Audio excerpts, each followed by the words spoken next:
ये मेरे पुत्र गरुड़ के पंख हैं बाबा। उसके जन्म के बाद से जब जब ये गिरे मैंने संभाल कर रख लिए। ये मुझे अपने पुत्र की स्मृति दिलाते हैं। जब भी वो मुझसे दूर होता है ना, मैं इन्हें स्पर्श करती हूँ, अपने हृदय से लगाती हूँ। इससे मुझे लगता है कि वो मेरे निकट ही है, मुझसे दूर नहीं है वो।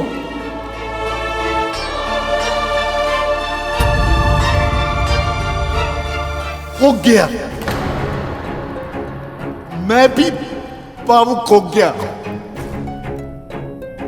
ये कहानी सुन के।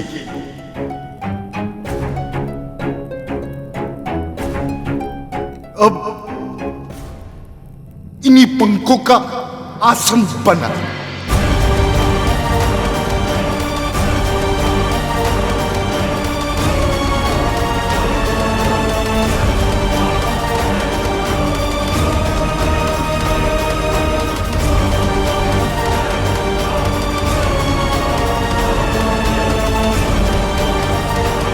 इसका आसन और क्या करेगी गिरे हुए पंखों का? सर पे लगा के नाचेगी या हाथों में झूला झूला कर पंखा करेगी इसे? कहा ना, इन्हीं का आसन बना, नहीं तो। जी जी बाबा।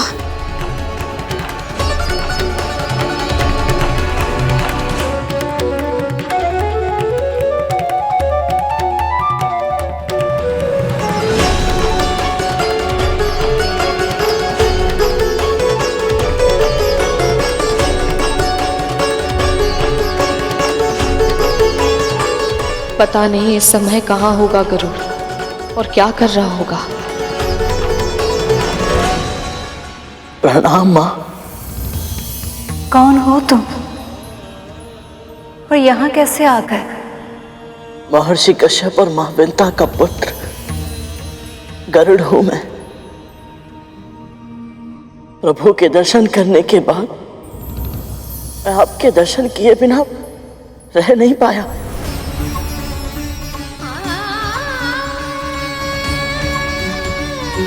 हाँ माँ। स्वामी के दर्शन के बाद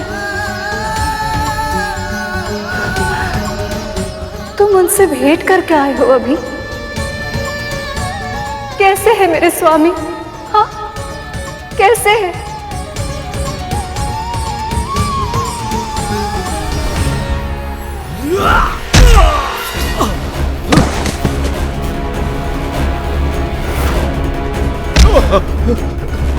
देवराजेंद्र, इस समय नसुरों से जीतना असंभव है।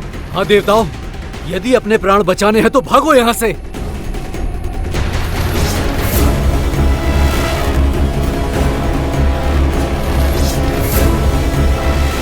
नारायण नारायण।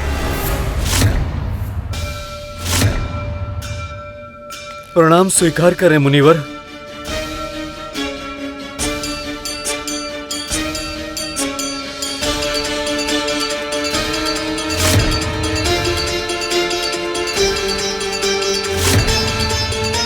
सेनापति वज्रांग, जो शांति दूत बनकर आए हैं उनका स्वागत आप इन शस्त्रों के साथ कर रहे हैं। संजीवनी विद्या के रूप में आप सबको अमरता का वरदान प्राप्त है, फिर भय किस बात का?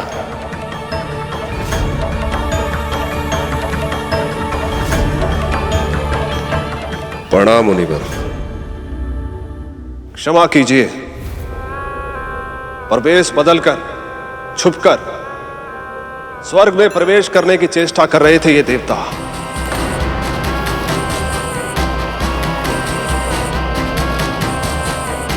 ऐसे में हम इन पर विश्वास कैसे करते हैं?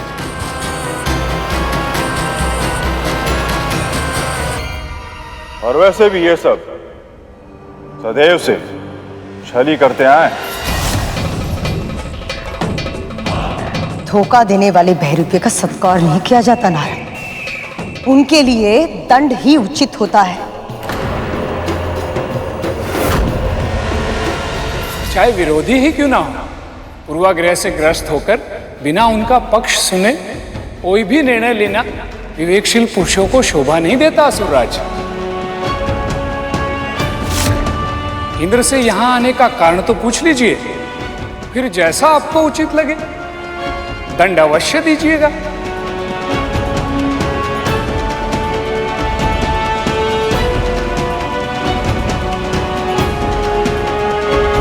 मैं आपके सुझाव की उपेक्षा नहीं करूंगा मुनिवर। केवल आपके कारण मैं इन देवताओं को स्वर्ग में फिर से आमंत्रित कर रहा हूं।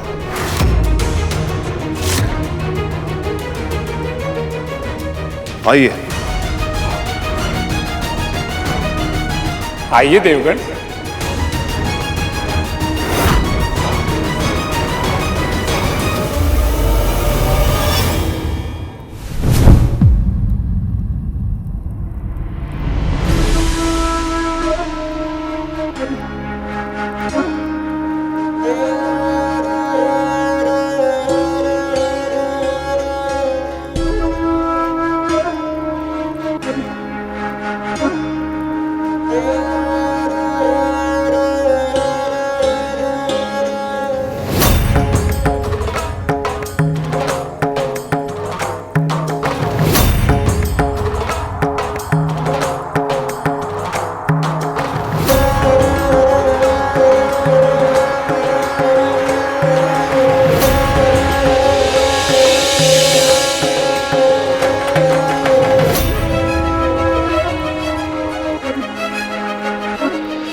इतना दिव्य तेज, ये अवश्य ही कोई दिव्य पुरुष है।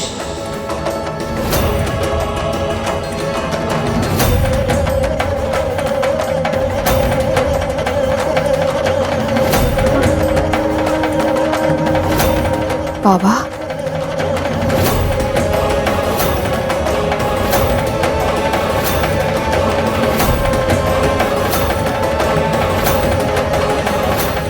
आसन दिया नहीं कि हाथ जुड़ गए। चल ठीक है, मन में कोई इच्छा है तो मांग, मैं पूरी करूंगा। बस आपका आशीर्वाद बना रहे बाबा, और कुछ नहीं चाहिए मुझे।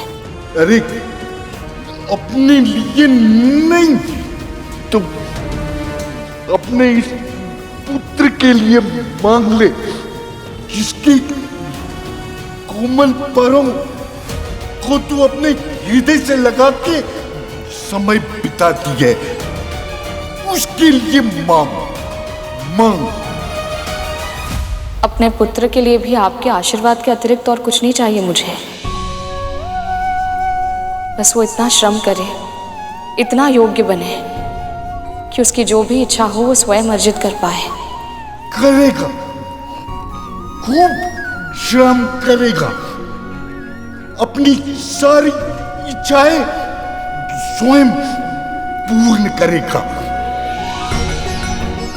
और उसे सब कुछ अर्जित होगा। किंतु मेरा श्वान तू स्वयं कुछ नहीं कर सकती। हमें भूखा मारेगी क्या? क्या कुछ खाने के लिए लेके आ जा। क्षमा कीजिए बाबा, अभी लाई। जा।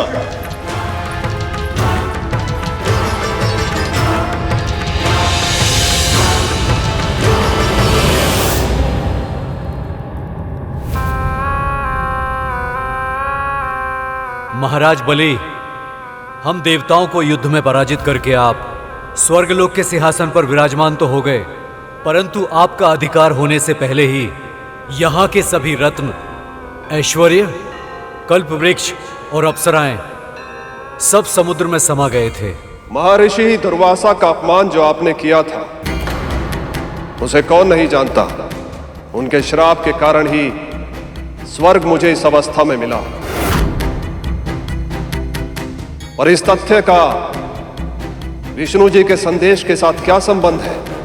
प्रभु के संदेश से ही वैकुंठ में मां लक्ष्मी और संसार के साथ साथ स्वर्ग में भी श्री को लौटा सकते हैं। इनमें सब असुरों को भी लाभ है। असुरराज, असुरों का लाभ है या नहीं, इसका विचार करने के लिए असुर गुरु शुक्राचार्य है यहां पर।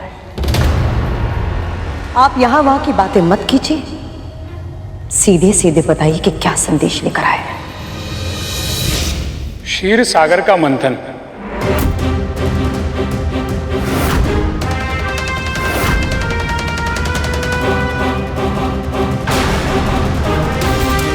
देवों और असुरों द्वारा क्षीर सागर को मथने से ही बहुमूल्य रत्नों का, ऐश्वर्य का और स्वयं श्री लक्ष्मी का आगमन फिर से इस संसार में हो सकता है।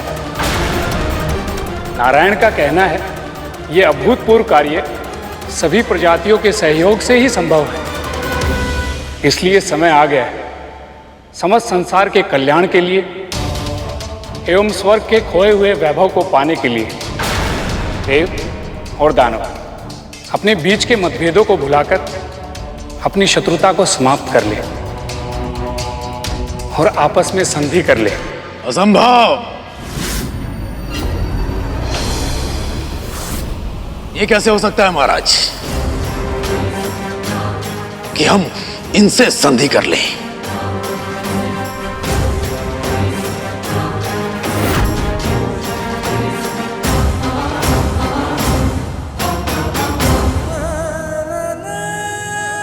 क्या हो गया? तुम रो क्यों रहे हो? बताओ, कैसे है मेरे नारायण? आप अच्छी तरह से जानती है कि आपके बिना प्रभु कैसे होंगे। माँ, प्रभु निढाल हो गए हैं, निस्तेज और निस्सहाय हो गए हैं वो। माँ, आपके बिना प्रभु संसार को संचालित नहीं कर सकते। ये सत्य है गरुड़। नारायण मेरे बिना कुछ नहीं है, बिल्कुल वैसे ही जैसे मैं उनके बिना कुछ नहीं। हम दोनों का अस्तित्व ही नहीं है एक दूसरे के बिना। पर माँ, ये कैसे? उठो गरुड़,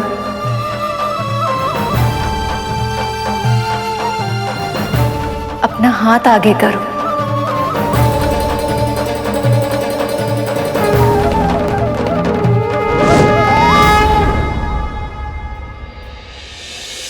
इसे तोड़ दो। अब इन टूटे हुए भागों में से एक को दूसरे के ऊपर रख दो। ध्यान से देखो गरुड़, क्या दिखाई दे रहा है तुम्हें? क्या ये दोनों टूटे हुए भाग एक जैसे हैं? नहीं माँ, ये दोनों तो एक दूसरे से भिन्न हैं, बल्कि एक दूसरे के विपरीत है ये। अब इस टूटे हुए भाग को ऊपर से निकालकर साथ में जोड़ दो।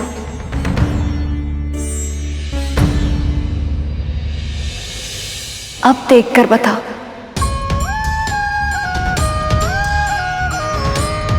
ये दोनों तो अब ऐसे जुड़ गए हैं माँ, जैसे इनके बीच कभी कोई अंतर था ही नहीं।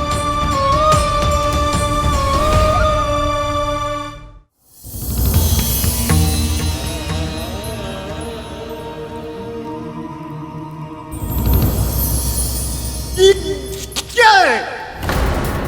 अगर शाकाहारी भोजन ही खिलाना था तो मुझे यहाँ लेके क्यों आई? वही जंगल में छोड़ देती मरने के लिए। तो क्या आप मांसाहार? ये देख, मेरी निर्बल और रोगी काया के लिए अधिक पौष्टिक मांसाहारी भोजन की आवश्यकता है, जिससे मेरे शरीर में शक्ति आ जाए। तू ये शाकाहारी भोजन लाई। क्षमा कीजिएगा बाबा, मुझे नहीं पता था। और सत्य कहूं तो आपकी आयु देखकर मुझे लगा कि क्या लगा तुझे? पूरा असहाय है, कुछ भी रूखी सूखी दूंगी तो प्रसन्न हो जाएगा।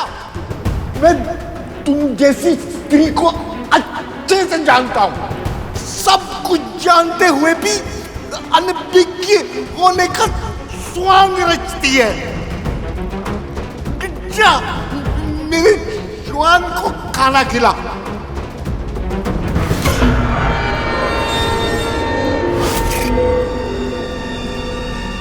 पुरुष का स्वर, गरु तो यहां है नहीं, तो फिर विंता की कुटिया से किसी पुरुष का स्वर कैसे आ सकता है? क्या खिला इसे? जी जी बाबा।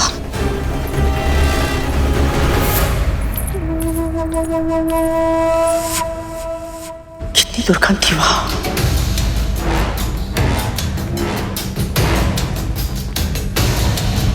सुनो, तुम दोनों को मेरा एक कार्य करना होगा।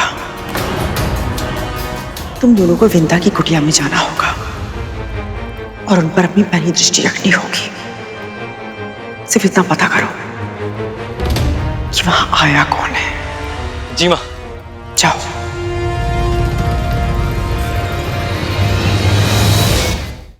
स्त्री और पुरुष सिक्के के दो भाग की तरह होते हैं,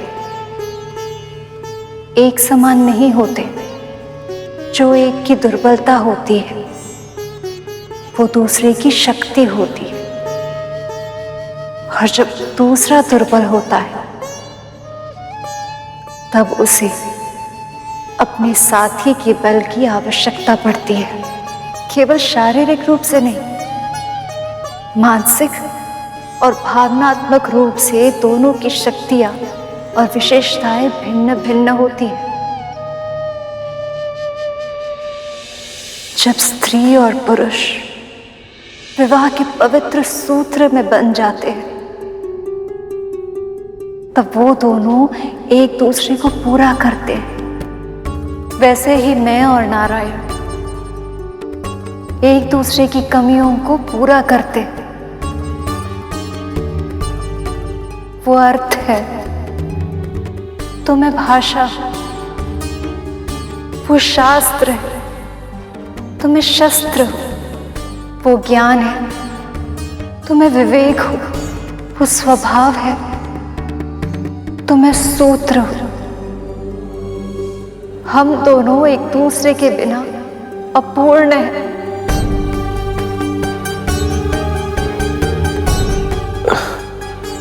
मां, यदि ये सत्य है तो आप प्रभु से दूर नहीं रह सकते।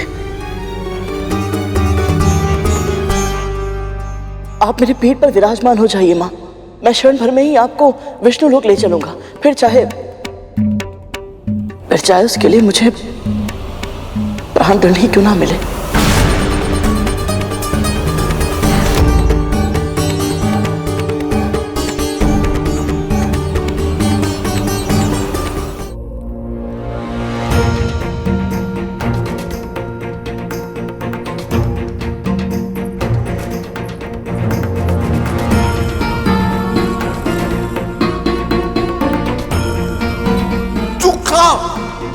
तू मेरा मित्र है, खा।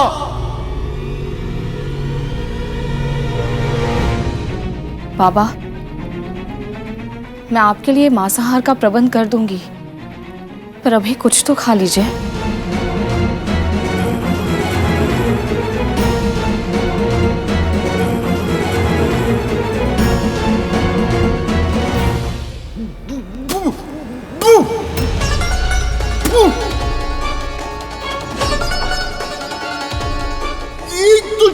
शाकाहारी भोजन दिया, ऊपर से दाल में जोक तो छोड़ो, नमक तक नहीं है। तू वो देख, मेरा स्वान भी तेरा भोजन नहीं खा रहा है। ले जा यहां से, जा लेके जा इसे।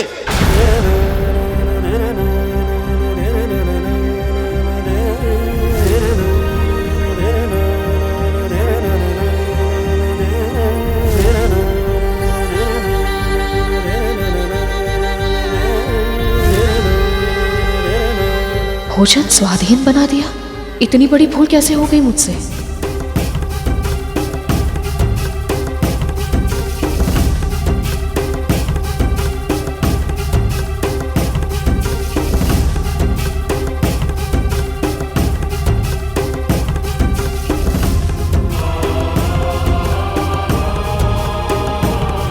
ये तो बिल्कुल ठीक है।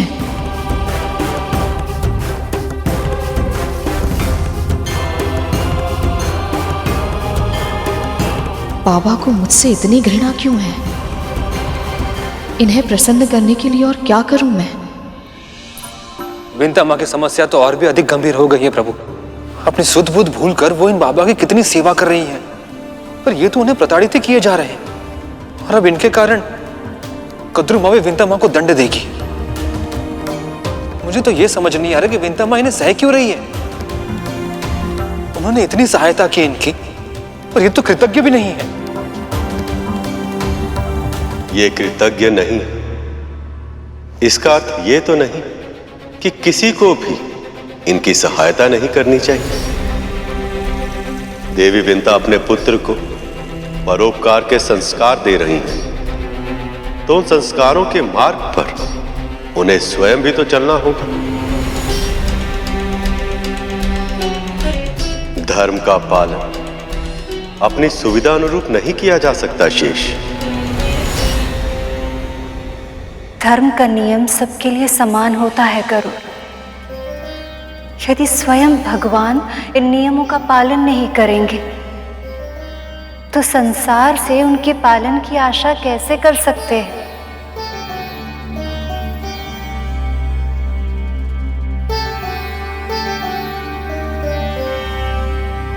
प्रभु ने भी यही कहा था मां। क्योंकि वो जानते हैं कि ये नियम है। बिना पुरुषार्थ के लक्ष्मी किसी को नहीं मिलती। परंतु मां, स्वयं लक्ष्मीपति नारायण को भी नहीं।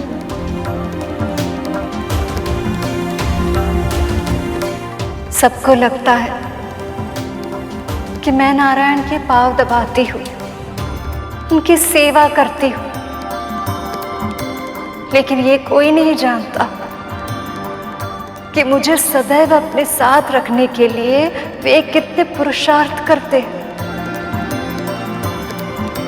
और अब भी उन्हें वही करना होगा। वो चेष्टा कर रहे हैं मां। समुद्र मंथन की घोषणा कर चुके हैं प्रभु। देवताओं को दानवों के साथ संधि करने का आदेश भी दे चुके हैं। अब बस भय केवल इस बात का है, कहीं इसमें अधिक देर ना हो जाए।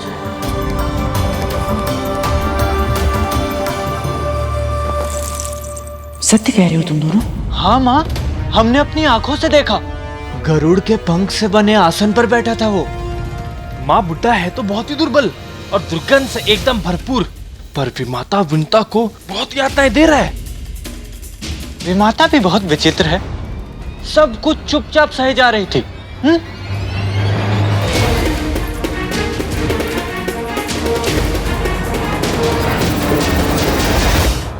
ऐसा कौन सा अतिथि है वो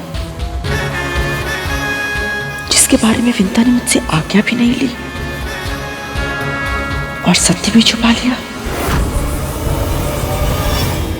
क्षीर सागर का मंथन, ये कैसे संभव महर्षि? इतने विशाल सागर को मथने के लिए मथनी कहां से आएगी? और ऐसी रस्सी कहां से मिलेगी जो उस मथनी को बांध सके?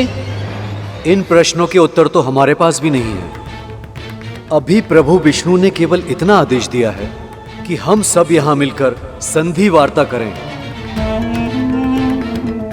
आप सब असुर और हम देवता मिलकर अन्य प्रजातियों को इकट्ठा करें। एक बार हम सब जुड़ जाएं, फिर उसके बाद किसको क्या कार्य करना है ये स्वयं प्रभु बताएंगे। जब हमें यह नहीं पता कि आपकी ये योजना पूरी कैसे होगी, तो हम इसके लिए सहमति कैसे दे दें?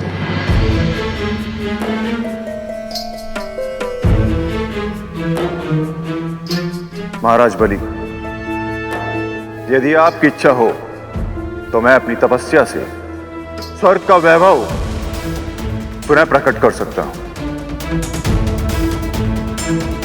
किंतु इसके लिए देवताओं से संधि करने की कोई आवश्यकता नहीं है।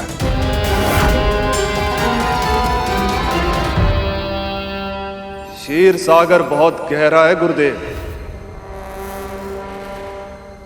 और हमारे अतिथियों की भाव भंगिमाएं बता रही हैं अब तक जो कहा गया है उससे कहीं अधिक गहरा है इनका यहां आने का उद्देश्य। मुझे क्यों ऐसा लग रहा है कि केवल बहुमूल्य रत्न, ऐश्वर्य, अप्सराएं और श्री लक्ष्मी जी ही सागर से बाहर नहीं आएंगे, कुछ और भी छुपा है समुद्र के गर्भ में। नारायण नारायण, आप सही कह रहे हैं महाराज। समुद्र मंथन से एक ऐसी वस्तु प्रकट होगी जो किसी और उपाय से पाना असंभव है, और वो है अमृत। अमृत, अमृत।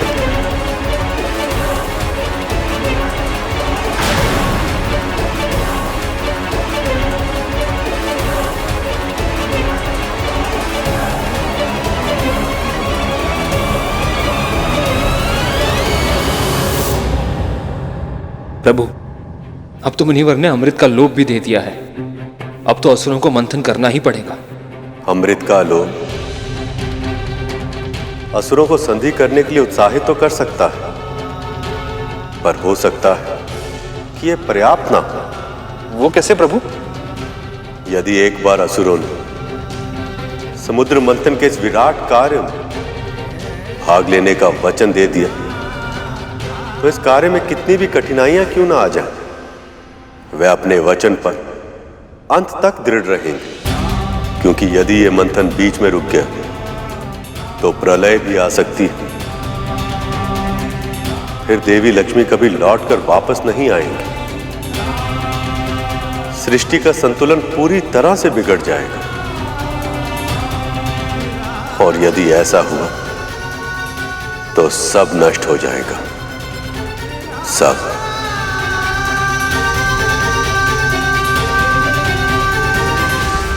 मां, हो सकता है मेरा अनुमान सही ना हो, परंतु आपके साथ के बिना प्रभु का उत्साह, उनका विश्वास, उनका सामर्थ्य इतना कम हो गया है कि समुद्र मंथन जैसे इतने बड़े कार्यों को कर पाना अब जाने संभव हो पाएगा या नहीं।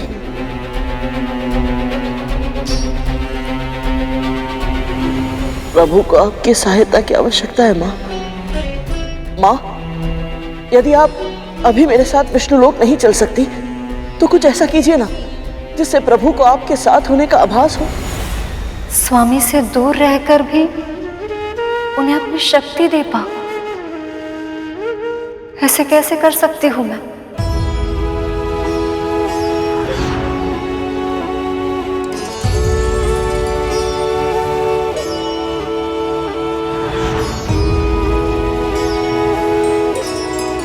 मेरी माँ मेरे तन से गिरे पंखों को सहज कर रखती है और मेरी अनुपस्थिति में उन्हें अपने हृदय से लगा लेती है ताकि उन्हें मेरे निकट होने का आभास हो। माँ, आपके पास भी कुछ ना कुछ अवश्य ही ऐसा होगा जिसे छूकर प्रभु को आपके निकट होने का अनुभव हो।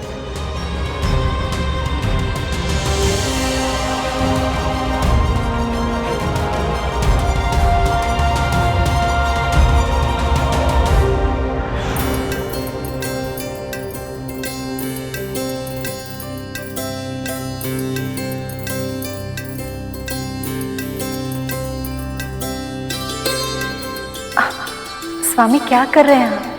यदि आप मेरे पांव दबा सकती हैं, तो मैं आपके पांव सजा नहीं सकता? मैं तो आपकी अर्धांगिनी हूँ, किंतु आप तो संसार के परमेश्वर हैं। और आपका पति भी तो।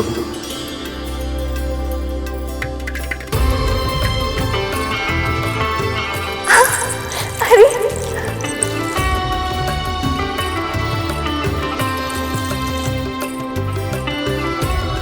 आपका नूपुर तो मेरा शत्रु ही बन गया है, मेरे आते की रचना ही बिगाड़ दी।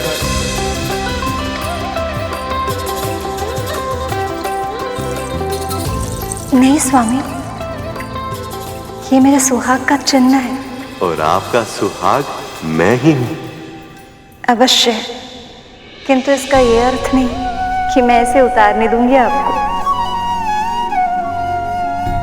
तो मैं आपके लिए एक ऐसी पायल की रचना करूंगा जो सुंदर भी हो और उपयोगी भी, ताकि आपके सुहाग का चिन्ह आपके पांव पर सुशोभित भी होता रहे और उसका नूपुर मेरे आलते की रेखाएं भी बिगाड़ ना सके। स्वामी, ये तो बहुत ही अच्छा सुझाव है।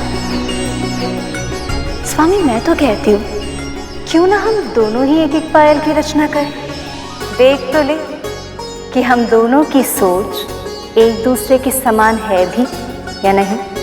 अवश्य।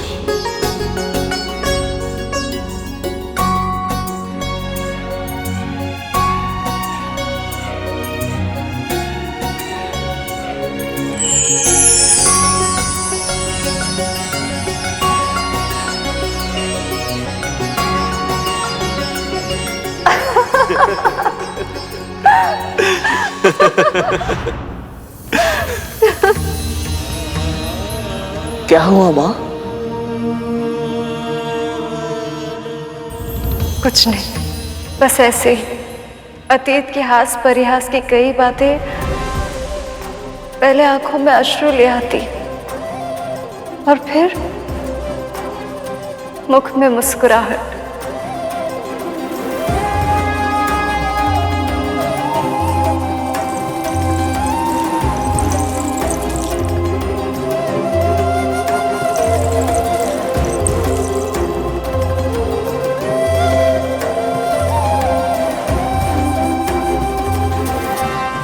ये लो गरुड़।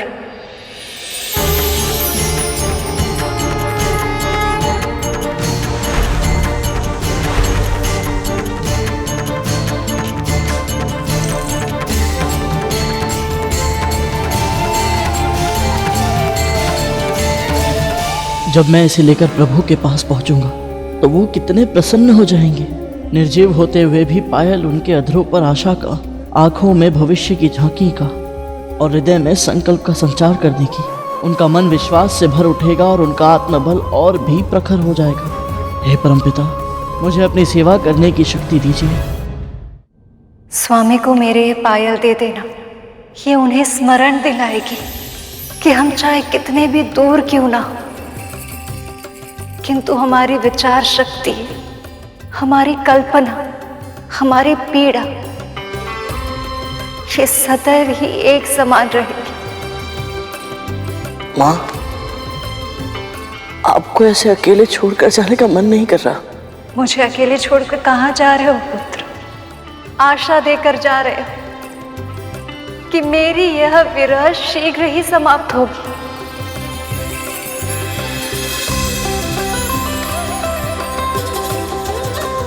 आज्ञा दीजिए माँ।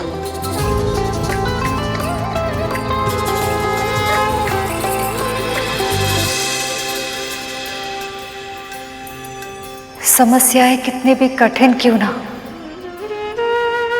किंतु उसे सुलझाने के लिए पहल करने की तुम्हारी ये हट, तुम्हारी विशेषता है गरुड़। मेरा मन कह रहा है नारायण की योजनाओं में और भविष्य में होने वाले समुद्र मंथन में तुम्हारा बहुत ही महत्वपूर्ण योगदान रहेगा। इतनी ख्याति अर्जित करोगे कि तुम्हारी मां को तुम पर गर्व होगा।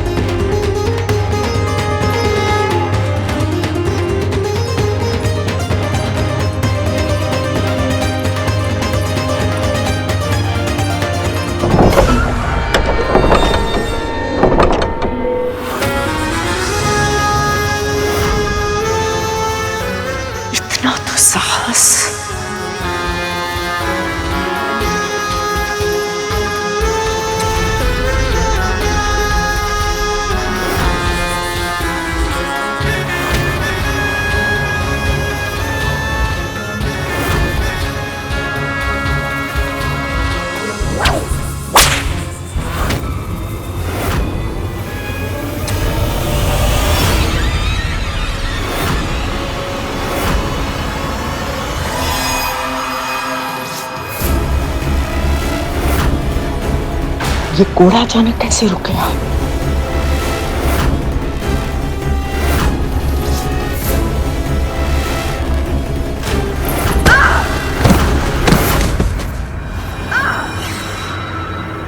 ये ध्वनि कैसी थी?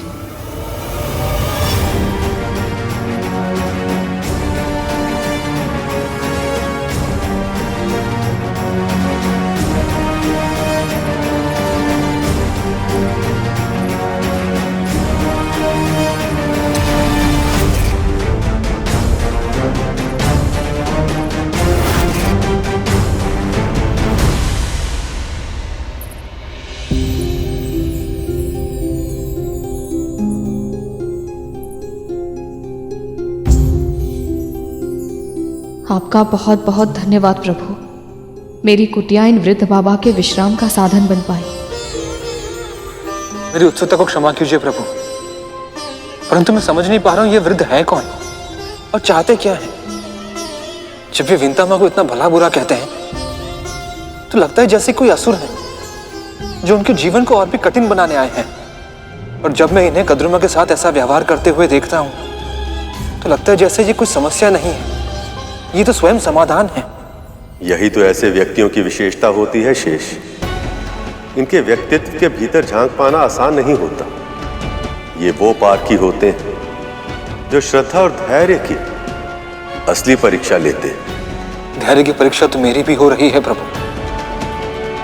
मैं ये सोच सोच के व्याकुल हूं कि देवता और दानव संधि कर पाएंगे भी या नहीं।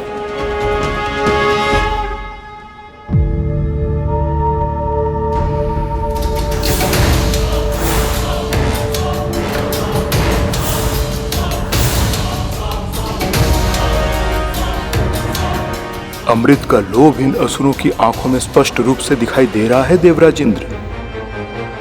अब ये असुर अवश्य ही सहमत हो जाएंगे।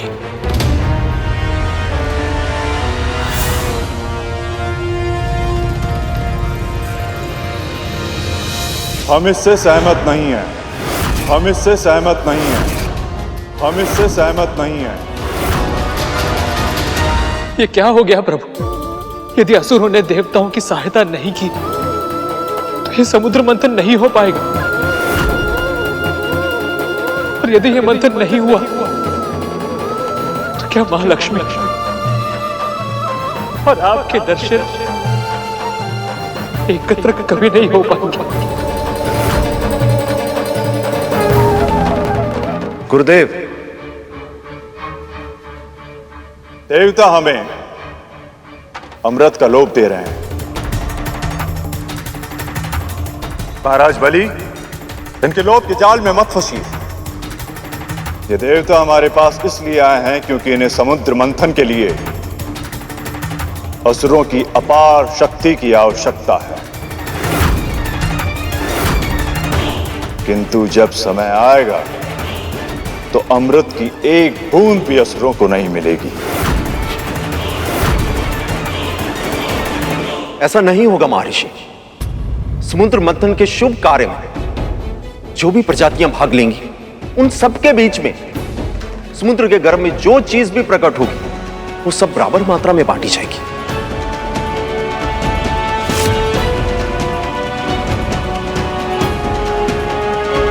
किंतु महाराज, असुरों को अमृत की क्या आवश्यकता है? हम असुरों के पास मैं हूं, शुक्राचार्य। यदि किसी भी असुर की मृत्यु होती है तो मैं उसे अपनी संजीवनी विद्या से एक क्षण में पुनः जीवित कर सकता हूं। गुरुदेव उचित कह रहे हैं बलि।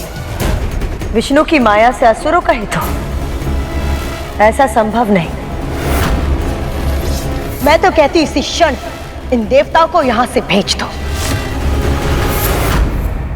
ये सत्य है कि इस समय देवताओं को अमृत की आवश्यकता अधिक है, पर फिर भी ये सब आपके पास प्रस्ताव लेकर आए हैं क्योंकि नारायण की यही इच्छा है। फिर भी यदि आप समुद्र मंथन में भाग लेने की इच्छुक नहीं हैं तो स्मरण रखिएगा, यदि देवताओं को अन्य प्रजातियों की सहायता से अमृत की प्राप्ति हो गई तो ये भी अमर हो जाएंगे और तब इन्हें मृत्यु के बाद फिर से जीवित होने के लिए ना ही अपने गुरु मंत्रों की आवश्यकता होगी और ना ही किसी विशेष विद्या की व्यवस्था की। और आप सब असुरों को सदैव अपने गुरु पर निर्भर रहना होगा।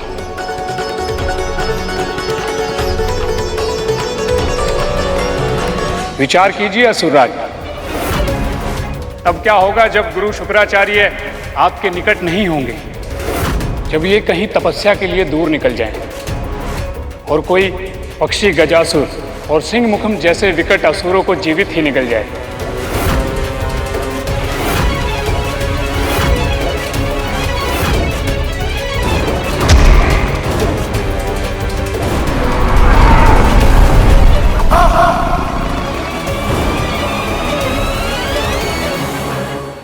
आवश्यकता से अधिक विचार गोजाल है महाराज, जिसमें व्यक्ति स्वयं उलझ के रह जाता है।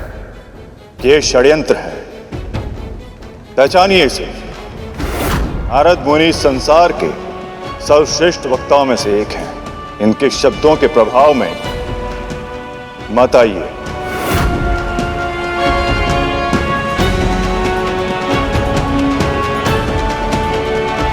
क्षमा कीजिए गुरुदेव, पर इनके शब्दों में केवल प्रभाव ही नहीं, अर्थ भी है, और उस अर्थ को मैं अच्छी तरह समझ पा रहा हूं। सारा अमृत देवताओं को मिल जाए, असुरों की सुरक्षा के लिए मैं ऐसा नहीं होने दे सकता।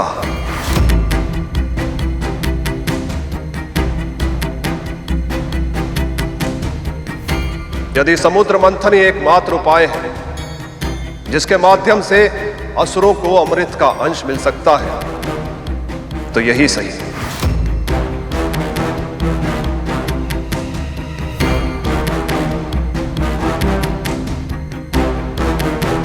हम आपकी सहायता अवश्य करेंगे देवराज। हम असुर समुद्र मंथन में अवश्य भाग लेंगे। मैं असुराज बलि वचन देता हूं।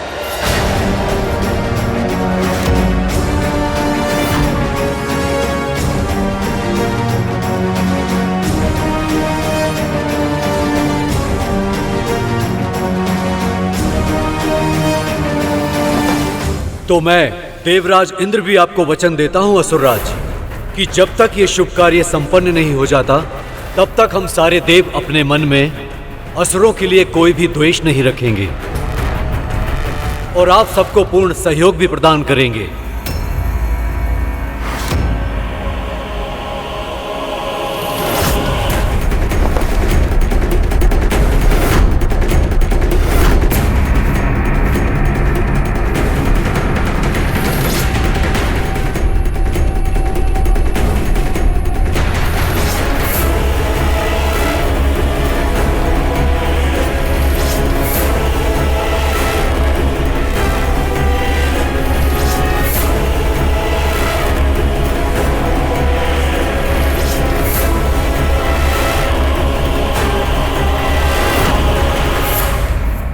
प्रभु, अब तो देवताओं और असुरों की संधि हो चुकी है। अब समुद्र मंथन प्रारंभ हो सकता है। असुर सम्राट बलि ने शुक्राचार्य का सुझाव ना मानकर बहुत बड़ी भूल की है शेष। कैसी भूल प्रभु? यदि गुरु का अनादर करके कोई भी कार्य किया जाए तो सफलता नहीं मिलती, केवल पतन होता। अब तो बस एक ही आशा है, इससे पहले कि बहुत देर हो, बलि को अपनी भूल का आभास हो जाए और वो उसे सुधार ले, अन्यथा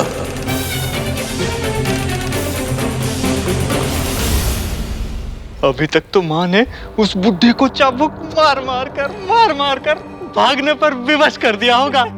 बुढ़ा तो इतना दुर्बल है कि चाबुक देखते ही भयभीत हो गया होगा। दंड तो विमाता विंता को मिल रहा होगा। चाबुक की मार की कल्पना कर तक तू सट सट सट। गरुड़ जहां कहीं भी होगा, अपनी माँ की चित्कार सुनकर कितना तड़प रहा होगा। माँ माँ माँ माँ।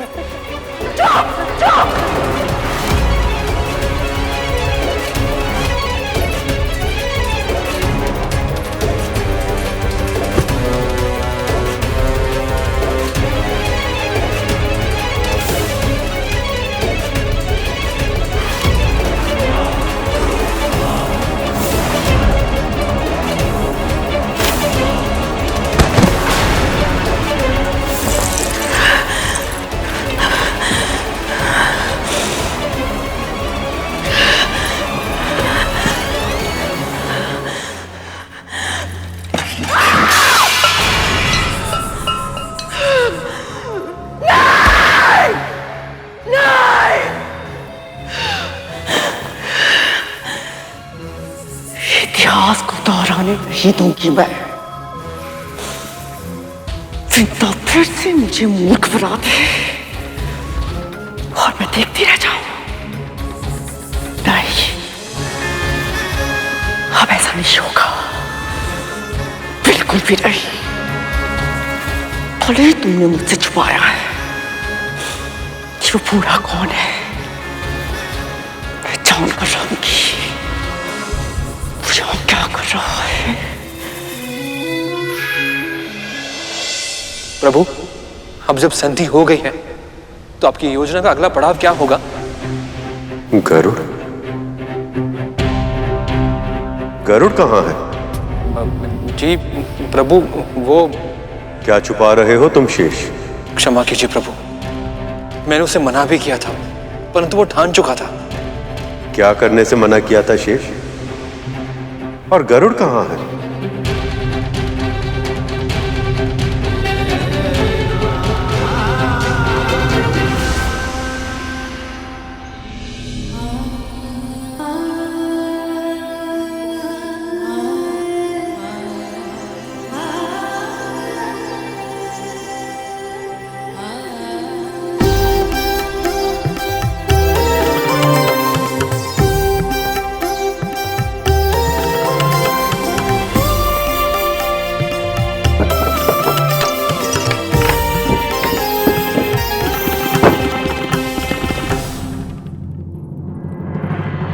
लगता है बाबा को उठने में अभी समय लगेगा।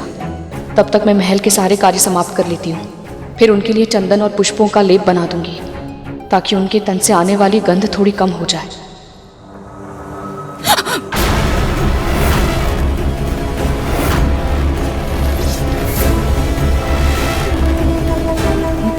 महारानी, आप इतनी शीघ्र उठ गई?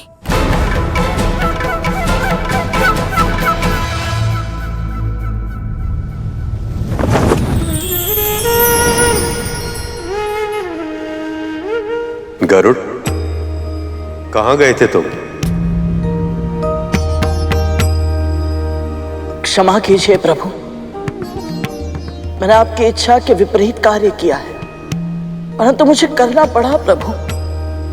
ऐसे कष्ट की अवस्था में देख नहीं पाया और मैंने क्या किया है तुमने गरुड़? मैं माता लक्ष्मी के दर्शन करने गया था। अभी उन्हीं से भेंट करके आ रहा हूं।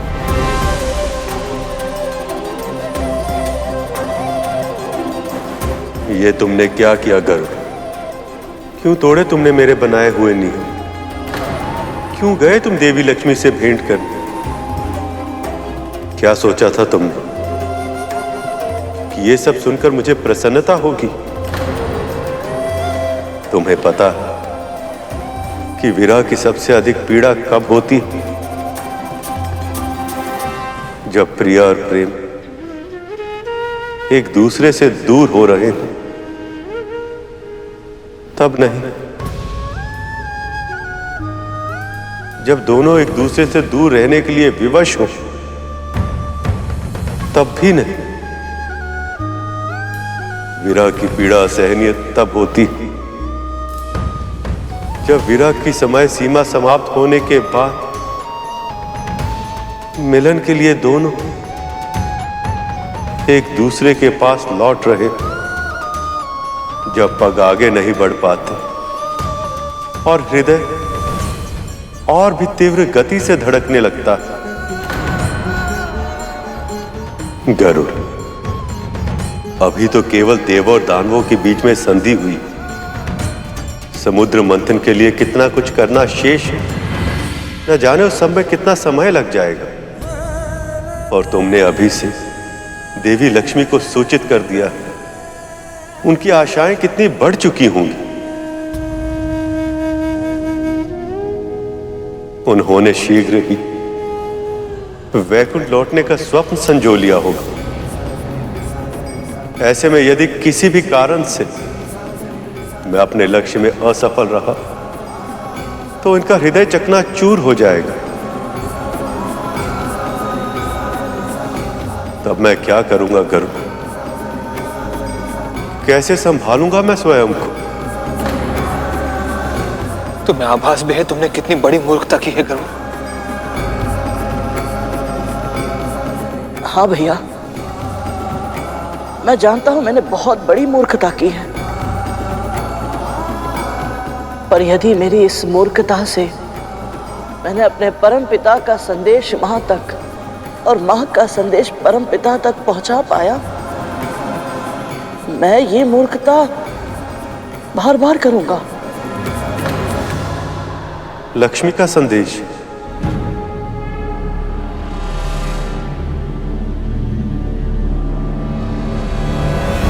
बहुत चिंता हो रही है मेरी।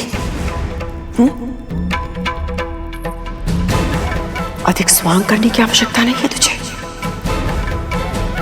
सब जानती हूं मैं।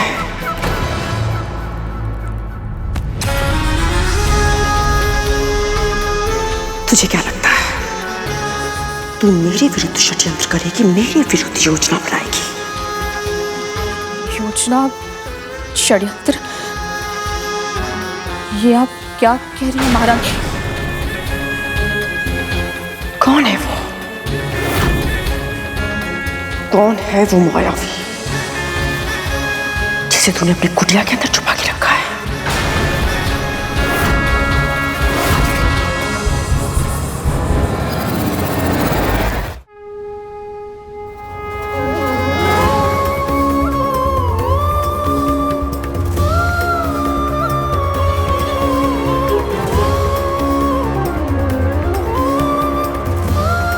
ये मां ने भेजी है आपके लिए।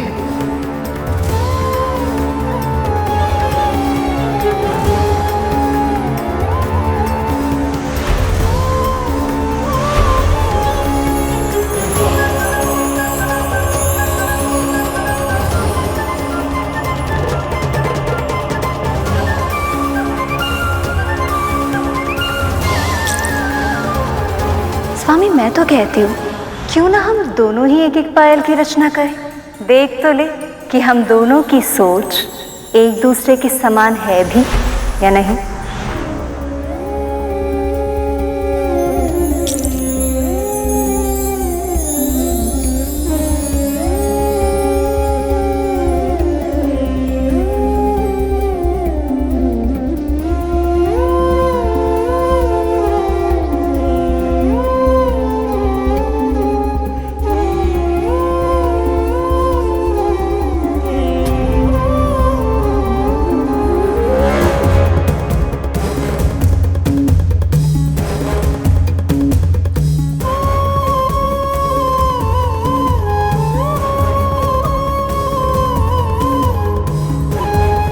इस पायल को हृदय से लगाकर लग रहा है जैसे हमारे प्राण लौट आए हैं, स्वयं देवी लक्ष्मी लौट आई हैं।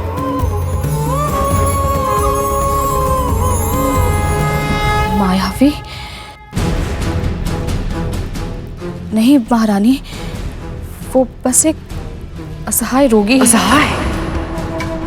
कितना असहाय है वो, मैं स्वयं अनुभव कर चुकी हूं।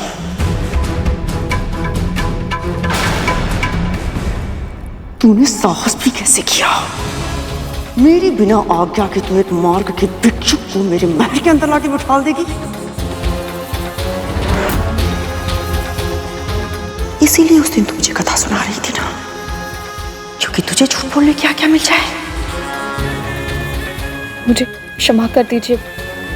तेरे दंड का निर्णय मैं बाद में लूंगी। इसी क्षण जा और उसे मेरे महल की परिधि से कम एक कोस दूर बाहर फेंक करो।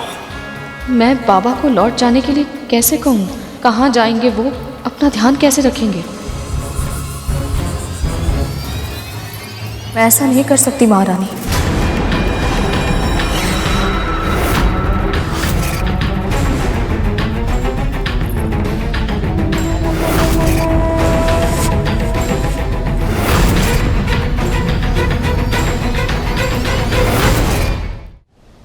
गरुड़, मुझे ये विश्वास नहीं हो रहा है कि तुमने ऐसा दुस्साहसी कार्य किया है। मैंने तो कुछ नहीं किया है प्रभु, परंतु पायल तो तुम ही लाए हो घर में। कहना क्या चाहते हो तुम? बस यही कि समस्त संसार में जो कुछ होता है प्रभु की इच्छा से ही होता है।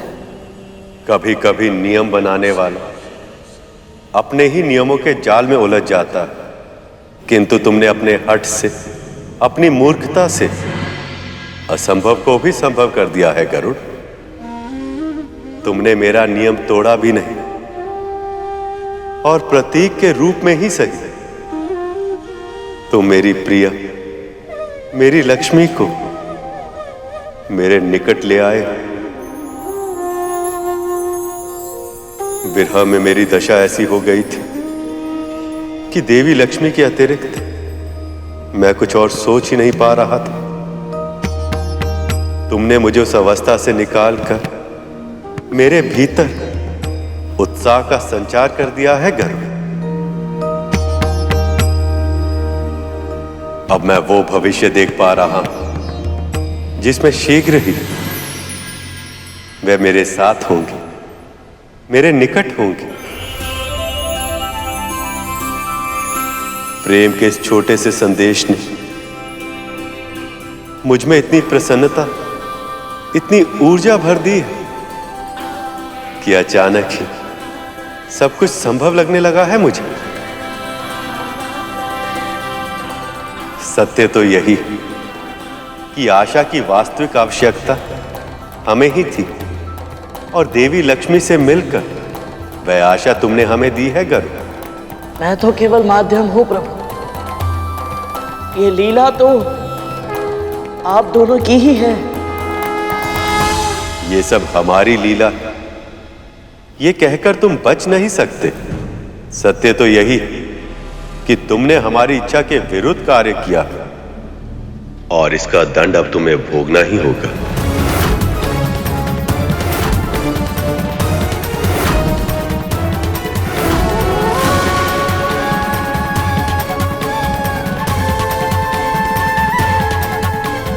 जब तक क्षीर सागर का मंथन पूरा नहीं हो जाता तब तक तुम्हें देवों और दानवों के साथ मिलकर इस कार्य को सफल बनाने में योगदान देना होगा।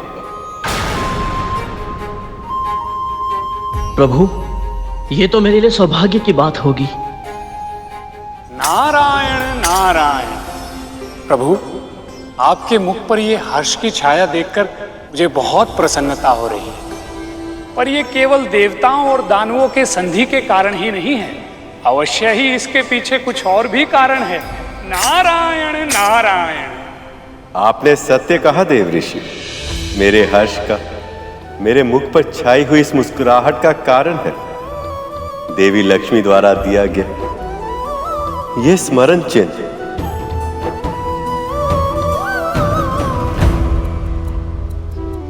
कौन कल्पना कर सकता है कि वियोग में अपनी प्रिया द्वारा दी गई ये पायल जैसी छोटी वस्तु भी अपने प्रेमी के हृदय को इतने उत्साह, इतनी आशा से भर सकती है। प्रभु, क्षीर सागर के मंथन के लिए अगला चरण क्या होगा? सबसे पहले एक ऐसी मथनी का प्रबंध करना होगा जिससे क्षीर सागर को मथा जा सके।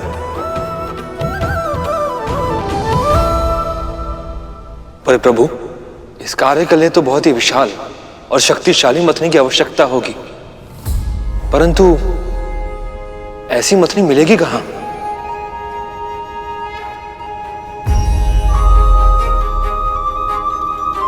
समस्त सृष्टि में एक ही वस्तु है जो ऐसी मथनी का कार्य कर पाने के योग्य है, वह है मंदराचल पर्वत।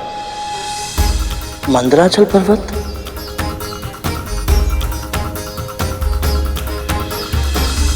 मंदराचल पर्वत बहुत ही विशाल है, साथ ही साथ सीधा, मोटा, गोलाकार और बहुत तेजवान भी है।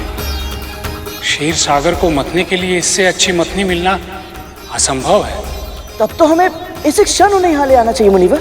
जितनी शीघ्र मथनी का प्रबंध होगा उतनी ही शीघ्र मंथन प्रारंभ होगा। देव ऋषि, समुद्र मंथन के लिए देवों और दानवों दोनों को एक पूरा का पूरा पर्वत उठाना पड़ेगा, पर यह कार्य इतना आसान नहीं। इसलिए आप पूरे समय उनके साथ रहिएगा ताकि दोनों ही पक्षों में कोई भी संधि के नियमों का उल्लंघन ना कर पाए। वैसे भी शुक्राचार्य संधि से तनिक भी प्रसन्न नहीं है, इसलिए मैं नहीं चाहता कि मंथन पूरा होने से पहले उन्हें संधि तोड़ने का एक भी अवसर मिले। जो आज्ञा प्रभु। एक बात और नारद, आप गरुड़ को भी अपने साथ ले जाइए।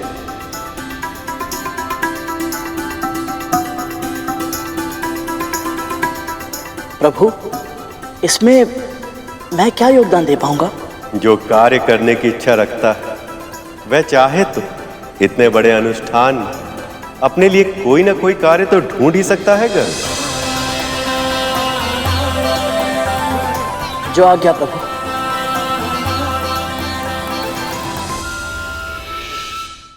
क्या कहा तूने?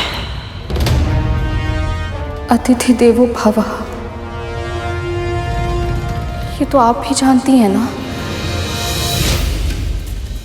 वो बाबा चाहे जो भी हो, जैसे भी हो, केवल मेरे ही नहीं आपके भी अतिथि हैं, और उनका अनादर करना उचित नहीं है। क्या उचित है और क्या अनुचित, ये तू बताएगी मुझे।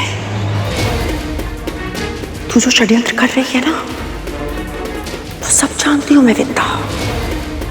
मुझसे ही झूठ बोलकर इतनी चालाकी से उसे मेरे महल के प्रांगण में तूने आमंत्रित कर लिया, और अब मुझे क्या आना? मैंने आपसे असत्य कहा, उसके लिए मुझे क्षमा कर दीजिए। आपको जो दंड देना है मुझे दे दीजिए, पर बाबा को मेरी कुटिया से मत निकालिए। कौन है वो? तेरा संबंध ही क्या है उनके साथ? केवल मानवता का संबंध है। वो कौन है, कहां से आए हैं, मैं नहीं जानती। बस उन्हें इस हाल में देखकर मुझे उन पर दया आ गई, और जो दूसरों की दया पर जीवित रहते हैं ना, उन्हें किसी और पर दया करने का अधिकार नहीं होता है।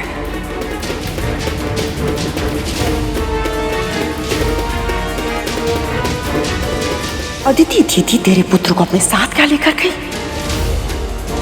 तू परेशानी भूल गई। दासी है तू मेरी।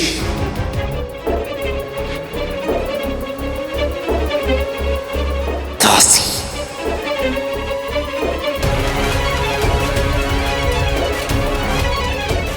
स्मरण है मुझे, और मेरे पुत्र को भी ये स्मरण है,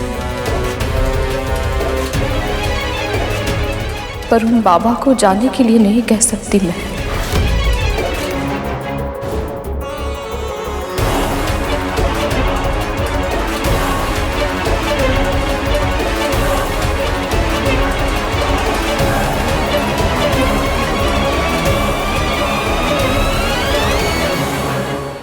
आप सही कह रही थी मां, अवश्य उस बूढ़े की शक्ति का प्रताप है, जो गरुड़ के निकट ना होते हुए भी दासी मां में इतना साहस आ गया कि उन्होंने आपकी ही आज्ञा का उल्लंघन कर दिया।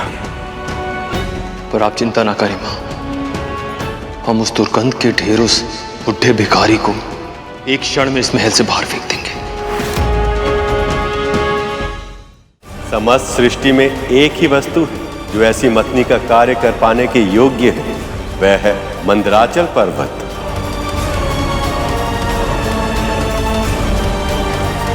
ये दास यहाँ पे क्या कर रहा है?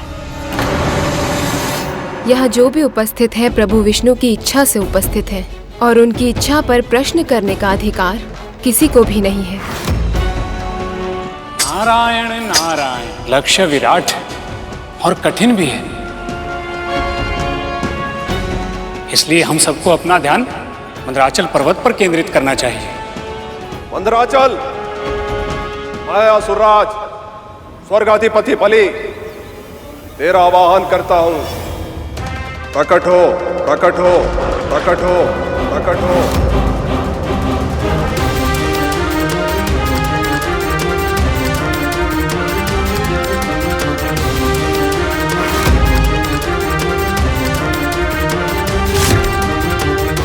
मैं देवराज इंद्र तुम्हें प्रकट होने का आदेश देता हूं मंदराचल।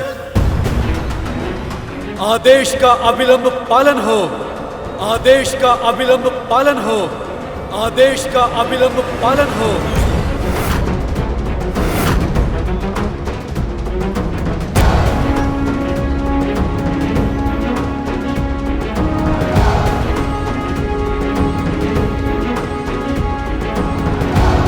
मंदराचल पर्वत,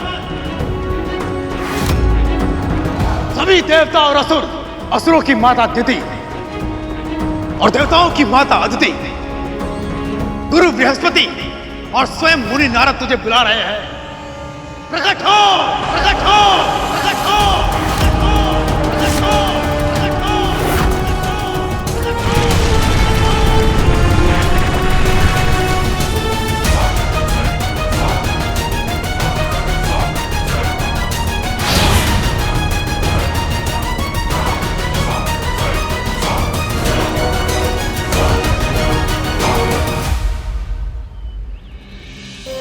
मेरा प्रणाम स्वीकार करें।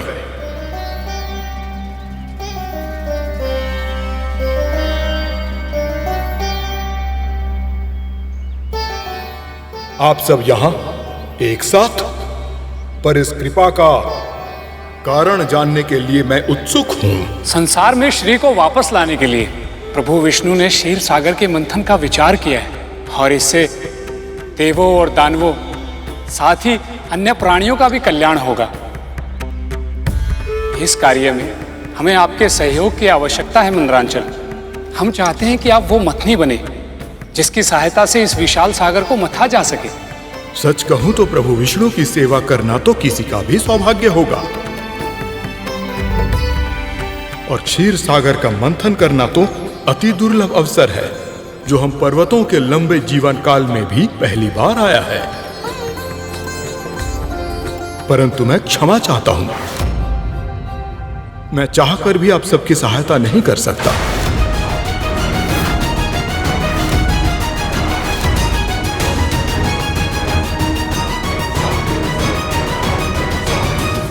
क्या मैं जान सकता हूं आप इस महत्वपूर्ण घटना में अपना योगदान क्यों नहीं देना चाहते?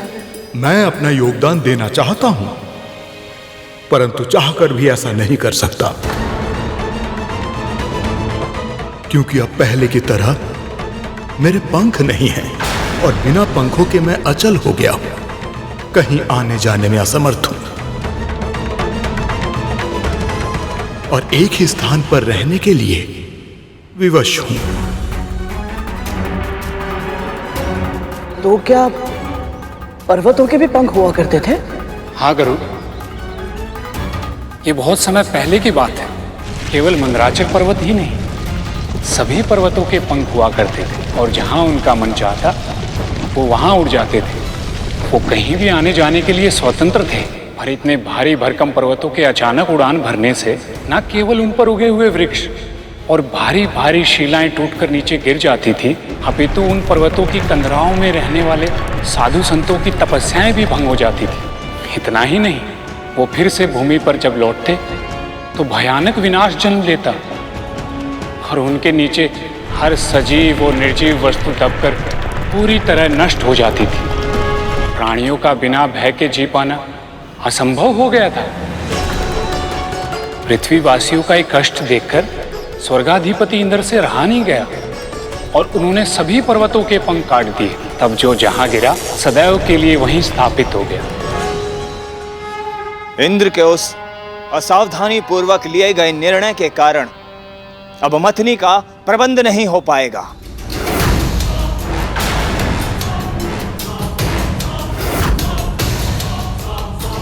और जिसके कारण ना ही समुद्र मंथन होगा और ना ही अमृत मिलेगा। देवराज ने वही किया जो उस समय उचित था। ना तो इसकी कल्पना की थी, ना ही भविष्यवाणी कि ऐसा समय भी आएगा जब इन्हें मथनी के रूप में किसी पर्वत की आवश्यकता पड़ेगी। जो व्यतीत हो चुका है वो अतीत है, हमें वर्तमान के बारे में सोचना चाहिए। जो समस्या हमारे सामने है उसके समाधान के बारे में सोचना चाहिए। गरुड़ ठीक कह रहा है पुत्र। हे मंदराचल पर्वत, क्या कोई उपाय है जिसकी सहायता से आपको क्षीरसागर तक ले जाया जा सके?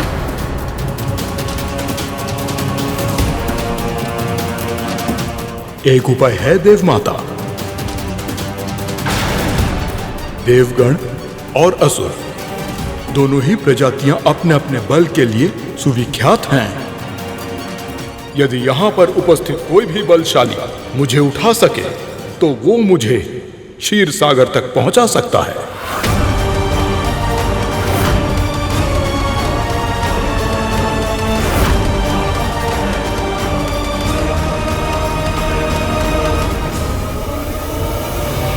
क्या ये संभव है प्रभु?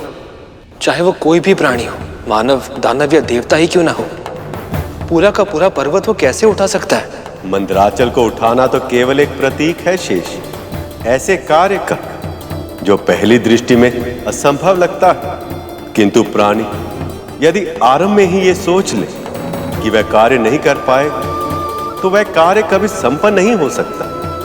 किंतु यदि प्राणी अपने ऊपर और परमपिता परमेश्वर अर्थात मुझ पर विश्वास बनाए रखे तो पर्वतों को वह सहज ही उठा सकता है। ये शक्ति की परीक्षा नहीं, भक्ति की परीक्षा है शेष। अद्भुत प्रभु, अद्भुत है आपकी लीला।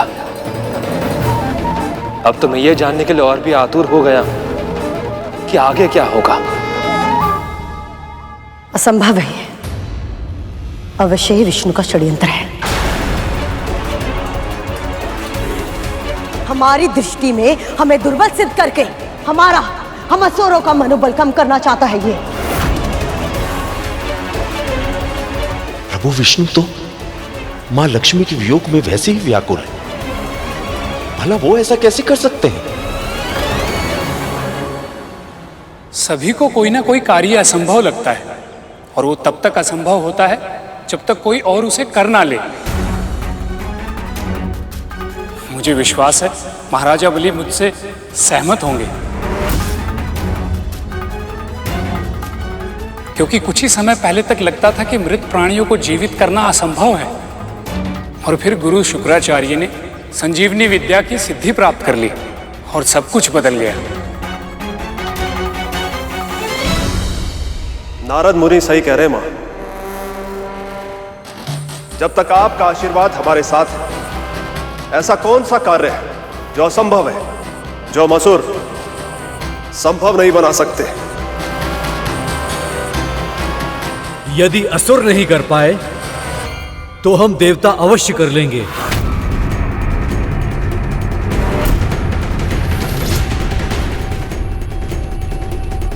हम युद्ध में अवश्य हारे थे, पर केवल इसलिए क्योंकि हमारे विरोधियों ने अनैतिक सिद्धि का प्रयोग किया था। इसका अर्थ ये नहीं है कि हम बलशाली और योग्य नहीं हैं। इंद्र, देवताओं की शक्ति की परीक्षा के लिए किसी और अवसर की प्रतीक्षा करनी होगी, क्योंकि समुद्र मंथन का पहला चरण मेरे पुत्र ही पूरा करेंगे। स्वर्गाधिपति होने के कारण प्रत्येक विषय में चुनाव का पहला अधिकार मेरे पुत्र का होगा।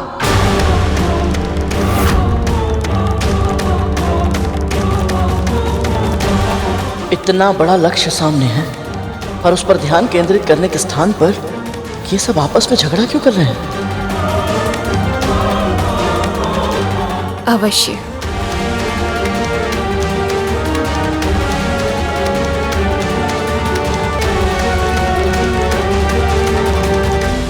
जब मां ने कह दिया तो यही सही। असुर जाएं और हो सके तो इस पर्वत को अवश्य उठा लें।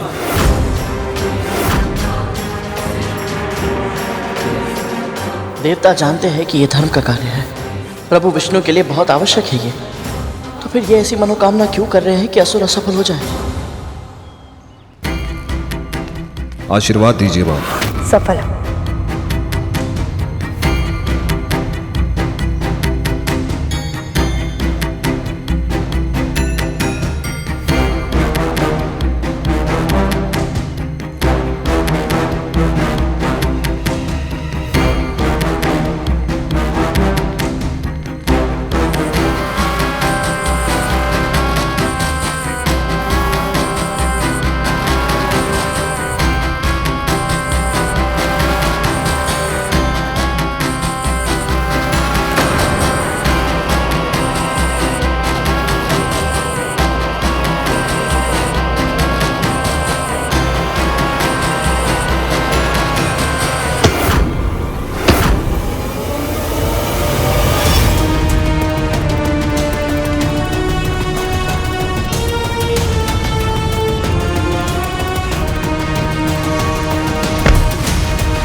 ये सारे के सारे असुर इतने शक्तिशाली होकर भी इस पर्वत को उठाना तो दूर, इसे हिला भी नहीं पा रहे हैं।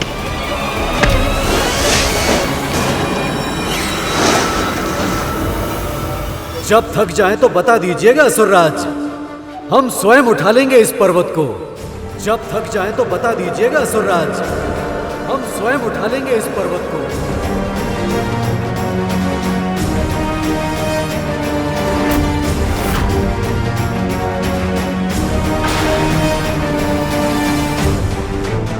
ये इंद्रदेव क्या कर रहे हैं? कटु वचन कहकर असुरों को क्रोधित कर रहे हैं। प्रभु ने इन्हें साथ मिलकर कार्य करने के लिए कहा, पर यदि इनके अहंकार के कारण इनकी संधि टूट गई तो समुद्र मंथन कैसे पूर्ण हो पाएगा?